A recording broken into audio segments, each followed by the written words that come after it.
Тук съм, за да говорим за моя син. Никога не бяхме чували около нашата среда за такива деца, които казват, когато се казват истината на родителите си, че са гейове или че са лесбийки. Ние това нещо въобще, нашата среда беше друга. Той беше страшно много притеснен. Просто след това не сподели, че негови познати, приятели, родителите са отказали от тях.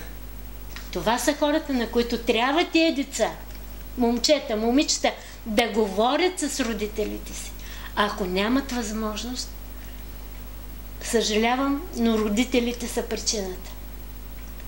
Защо да ни кажеш на майка си или на баща си? Защо да ни го кажеш?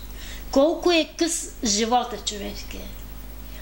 Значи ние сме пропуснали години, за които можехме да те успокоим.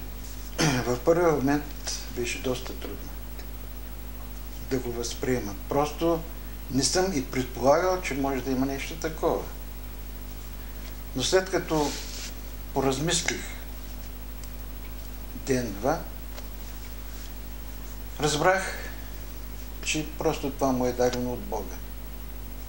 Не може да се промени. Те са просто оплашени. Как ще ме приемат моите приятели, това общество?